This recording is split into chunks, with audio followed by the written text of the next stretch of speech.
إن الحمد لله نحمده ونستعينه ونستغفره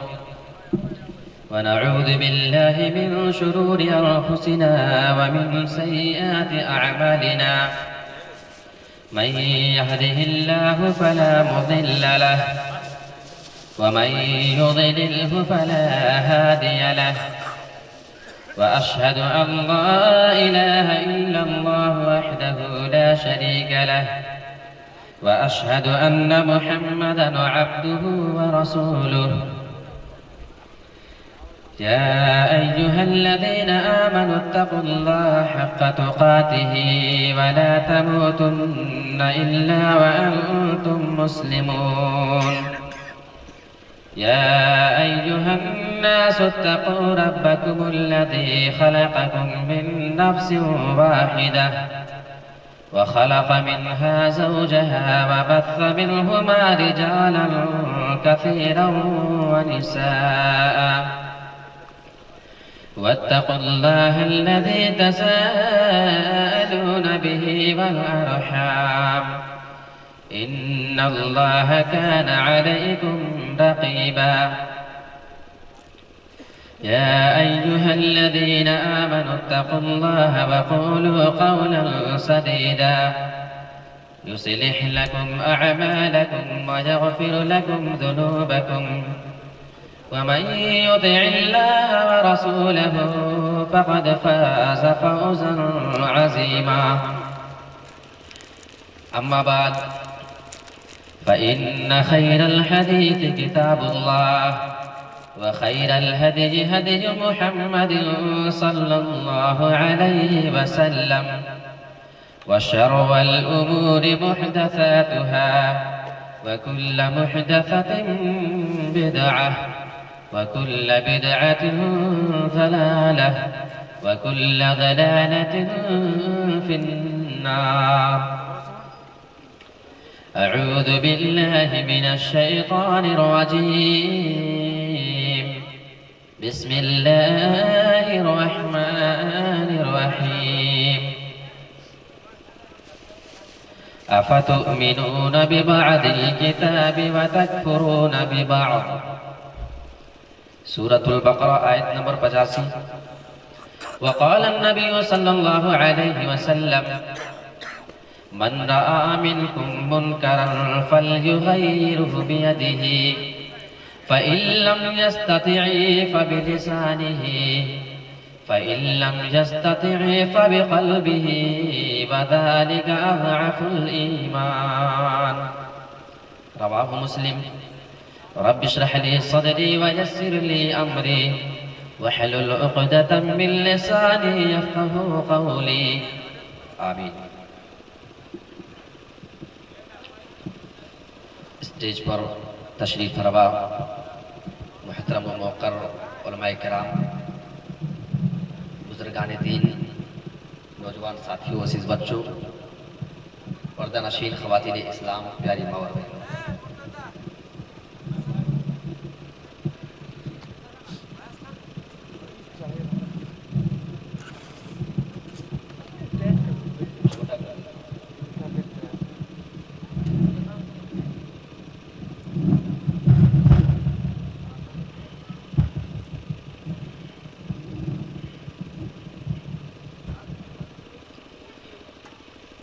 وقت کافی ہو چکا ہے آپ کے سامنے چند باتیں میں رکھنا چاہتا ہوں ہمارے اس معاشرے کے اندر ایک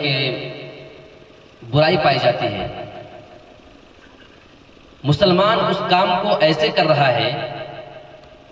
کہ گویا وہ کام اسلام نے درست قرار دے دیا ہو اسلام کے اندر اس کام کے کرنے کی کوئی قباحت نہیں ہے شادی اور بیاہ کے موقع پہ آپ دیکھیں گے کہ مسلمان دھڑلے کے ساتھ جہیز کا لین دین کر رہا ہے اور تعجب تو یہ ہے کہ اس مسلمان کو یہ احساس ہی نہیں ہوتا ہے کہ جہیز لے کر کے میں نے کوئی غلط کام کیا ہے ظاہر سی بات ہے کہ آپ جہیز کو کسی بھی طریقے سے اسلام کا حصہ نہیں مان سکتے ہیں یہ غیر مسلموں کی جانب سے لی گئی چیزیں ہیں صحیح مسلم کی ایک حدیث آپ دیکھ لیں اور اس کے بعد اس چیز کو سمجھنے میں آپ کے لیے آسانی ہو جائے گی۔ اللہ کے نبی صلی اللہ علیہ وسلم نے ارشاد فرمایا تھا، صحیح مسلم کے الفاظ ہیں، من رأى منکم منکرا فلیغیرہ بیدہ، تم میں سے اگر کوئی آدمی کسی کو بھی کوئی غلط کام کرتا ہوا دیکھے،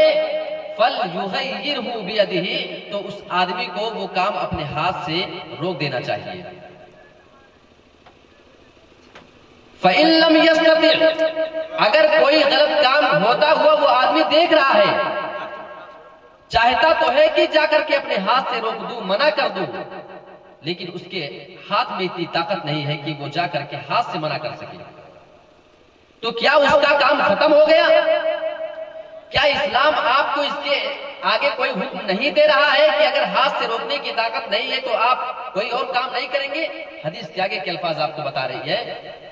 آگے کے جو الفاظ ہیں، فَإِن لَّمْ يَسْتَطِعْ فَبِلِسَانِهِ، اگر تمہارے ہاتھ میں اتنی طاقت نہیں ہے تو اس کام کو جا کر کے اپنی زبان سے کم منع کر دو اور اس کو روک دو۔ ایک آدمی کوئی غلط کام کر رہا ہے، آپ اس غلط کام کو ہوتا ہوا بھی دیکھ رہے ہیں، آپ اسے منع کرنا چاہتے ہیں، ہاتھ میں اتنی طاقت نہیں ہے، روکنا چاہتے ہیں، زبان میں آپ کی اتنی طاقت نہیں کہ اس کو جا کر کے روک سکیں، کیونکہ آپ گاؤں سماج کے، معاشرے کے، سوسائٹی کے بہت کمزور انسان ہیں، اور جو یہ غلط کام کیے جا رہے ہیں وہ آپ سے بہت اونچے پیمانے کے لوگ ہیں، بڑے بڑے امیر لوگ ہیں، آپ ان کو روکنے جائیں گے تو فتنے کا اندیشہ ہے، آپ کو مار بھی سکتے ہیں، آپ کو نقصان بھی پہنچا سکتے ہیں، یعنی کسی بھی قیمت پہ آپ کے پاس وہ طاقت نہیں کہ آپ اس کو زبان سے بھی روکیں۔ اے اللہ کے نبی، میں اس کام کو دیکھ رہا ہوں، جی چاہتا ہے کہ جا کر کے روک دوں، منع کر دوں، لیکن میرے اندر تو اتنی طاقت نہیں، کیا کروں میں، اس کے آگے میری ذمہ داری کیا ہے؟ اللہ کے نبی جناب محمد رسول اللہ صلی اللہ علیہ وسلم نے آگے ایک جملہ ارشاد فرمایا ہے اور ہمارے لیے اس مشکل کو آسان کر کے رکھ دیا ہے، فرمایا فَإِن لَّمْ يَسْتَطِعْ فَبِقَلْبِهِ، اے مسلمانوں، اگر کسی بھی غلط کام کو ہاتھ سے روکنے کی طاقت نہیں تو زبان سے روکو، زبان سے اگر روکنے کی طاقت نہیں تو کم سے کم اس چیز کو تم اپنے دل میں برا جان لو، وَذَلِكَ أَضْعَفُ الْإِيمَانِ، اور اللہ کے نبی جناب محمد رسول اللہ نے ارشاد فرمایا، کسی بھی چیز کو اپنے دل میں برا جاننا یہ ایمان کا سب سے چھوٹا درجہ ہے۔ ایمان کے 3 درجے ہو گئے، ہاتھ سے روکنا، زبان سے کسی چیز کو بھی منع کر دینا، اگر اس کی بھی طاقت نہیں تو کم سے کم اس کو دل میں برا جانا جائے، اور دل میں برا جاننے کا مطلب کیا ہوا؟ کم سے کم اس غلط کام کو آپ خود نہ کریں، یہ ہوتا ہے دل میں برا جاننا، ورنہ اگر آپ بھی وہ کام کر رہے ہیں جو سارے غلط لوگ کر رہے ہیں تو ظاہر سی بات ہے کہ آپ اپنے دل سے اس کو برا نہیں جان رہے ہیں، دل سے برا جانتے تو اس کام کو آپ چھوڑ چکے ہوتے، تو یہ ہوتا ہے دل سے برا جاننا۔ اب آپ ذرا ایمانداری کے ساتھ بتانا کہ جہیز کے بارے میں آپ اپنے آپ کو کس مقام پر پا رہے ہیں؟ سارے لوگ کر رہے ہیں، وہ غلط کام ہے، نہیں ہونا چاہیے، لیکن ہم بھی اس کام کو کر رہے ہیں، تو پتہ یہ چلا کہ ہمارے اندر وہ ایمان کا چھوٹا درجہ بھی موجود نہیں ہے جو ہمارے اندر ہونا چاہیے تھا۔ اب ہمیں اپنی زندگی پہ غور کرنے کی ضرورت ہے۔ آج شادی بیاہ کے موقع میں سب سے پہلا سوال یہ کیا جائے گا، کہیں سے رشتہ لے کر کے چلے آؤ تو سب سے پہلے تو آپ یہ بتا دیجئے کہ صاحب آپ چودھری ہیں کہ نہیں ہے، آپ انصاری برادری کے ہیں کہ نہیں، جس برادری کے ہم ہیں اس کی کیٹیگری میں آپ آتے ہیں یا نہیں، کوئی دوسرا نہیں چلے گا۔ اگر یہ چیز سیٹ ہو گئی چلو ٹھیک ہے، ہم وہی ہیں جو آپ ہیں، تو اس کے بعد دوسرا سوال ہوگا دینے کے لیے آپ کے پاس کیا ہے، شادی تو کر دوں لیکن جہیز دینے کے لیے آپ کے پاس کچھ ہے، دیکھو میرا بیٹا بہت